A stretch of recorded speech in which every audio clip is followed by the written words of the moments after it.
Hi friends अस्सलाम वालेकुम। इनकी நம்ம ஸ்வீட் கார்ன் சாட் எப்படி பண்ணலாம்ங்கிறது பார்க்கலாம்।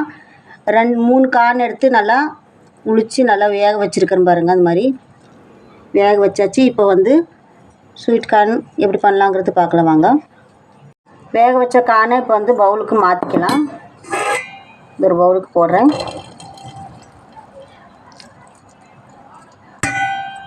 கார்னில் கொஞ்சம் சீஸ் போட்டுக்கலாம்। சூடாகவே போட்டோம்னு சொன்னால் நல்லா மிக்ஸ் பண்ணிட்டா நல்லா டேஸ்ட் கிடைக்கும்। அதில் பாருங்க நல்லா சூடாக இருக்கும் போதே போட்டுடணும், அப்போ தான் நல்லா மிக்ஸ் பண்ணால் டேஸ்ட் வரும்।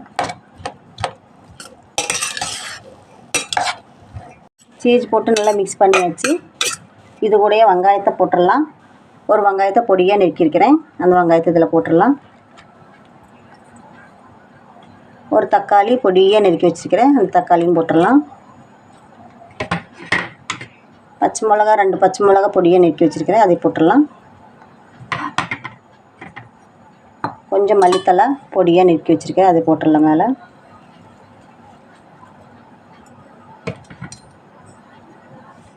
நல்லா மிக்ஸ் பண்ணிக்கலாம்।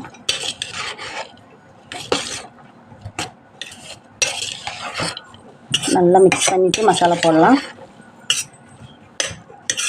இப்போ எல்லாத்தையும் போட்டு நல்லா மிக்ஸ் பண்ணியாச்சு। இப்போ மசாலா போட்டுக்கலாம்।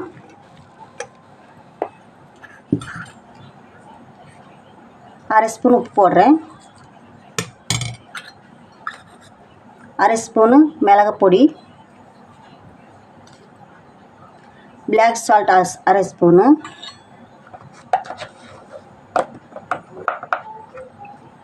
மிளகாத்தூள் அரை ஸ்பூனு, ஜீரகப்பொடி அரை ஸ்பூனு, சாட் மசாலா 1 ஸ்பூன் போட்டிருக்கிறேன்। எல்லாத்தையும் மிக்ஸ் பண்ணிக்கலாம்। இப்போது அருமையாக இருக்கும், நல்லா டேஸ்ட்டாக இருக்கும்। இந்த மாதிரி செஞ்சால் நல்லா டேஸ்ட்டாக இருக்கும்। எல்லாத்தையும் நல்லா மிக்ஸ் பண்ணிக்கலாம்। ஸ்வீட் கார்ன் சாட் ரெடி ஆகிடுச்சு பாருங்க, அருமையாக இருக்குது, நல்லா டேஸ்ட்டாக இருக்குது। பசங்களுக்கெல்லாம் நல்லா பிடிக்கும் இந்த மாதிரியெல்லாம் செஞ்சு கொடுத்தா। உங்கள் வீட்டில் நீங்களும் செஞ்சு பாருங்கள், நல்லா அருமையாக இருக்கும்। ஸ்வீட் கார்ன் சாட்டு ரெடி ஆகிடுச்சு பாருங்க, அருமையாக இருக்குது। உடம்புக்கு ரொம்ப நல்லது, இந்த மாதிரியெல்லாம் வச்சு சாப்பிட்டோன்னா உடம்புக்கு ரொம்ப நல்லது।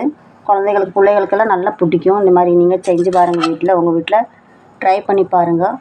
உங்களுக்கு இந்த வீடியோ பிடிச்சிருந்தா லைக் பண்ணுங்கள், ஷேர் பண்ணுங்கள், மறக்காமல் சப்ஸ்கிரைப் பண்ணுங்கள்।